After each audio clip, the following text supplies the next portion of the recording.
This is a Preah Vihear temple. This is a cliff that the temple sits on, and these are the nations of Thailand and Cambodia. Now, for over 1,000 years, the temple has been a source of contention between these two nations, resulting in at least 4 wars. So how did it come to this? Well, let's find out.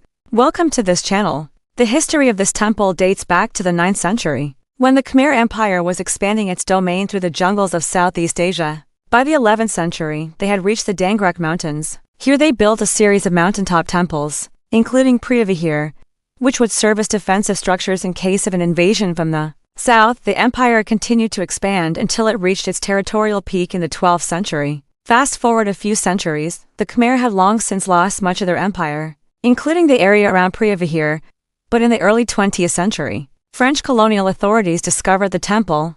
They then handed over the temple to the newly formed state of Thailand, much to the dismay of the Khmer people. Tensions rose throughout the mid-20th century as the Khmer people demanded the return of the temple. Things came to a head in 1960 when Thai authorities began building a road to the temple, angering the Khmer, who responded by launching a surprise attack after the dust settled. The Khmer had captured the temple, but not without significant casualties. In response, Thailand took the issue to the International Court of Justice in The Hague. The court ruled that both nations had sovereignty issues over the temple, but ultimately decided that Preah Vihear belonged to Cambodia.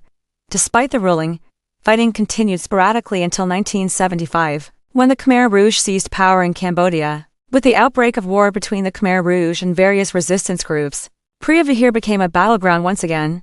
By the 1990s, the situation had stabilized and the temple was being restored, but it wasn't until 2013 that the ICJ issued another ruling, this time giving Cambodia full sovereignty over the temple. Yet despite all of this, there have still been reports of skirmishes in the area. To understand why there are still conflicts over this temple, we must first look at the broader context of the two nations. Both have experienced periods of instability and conflict in recent decades, and so each sees any perceived weakness in the other as an opportunity to take advantage of. Furthermore, the ruling in 1960 gave Thailand a sense of ownership over the temple.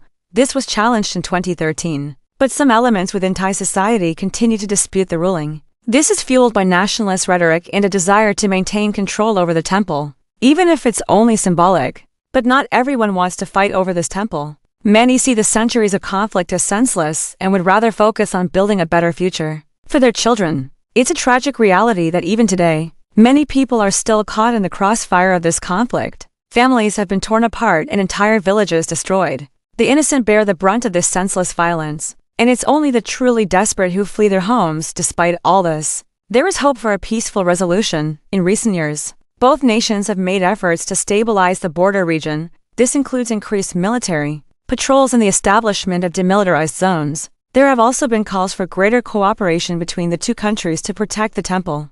Perhaps one day soon this ancient site can finally be at peace. Preah Vihear Temple sits peacefully at sunset, a beacon of hope for a better future.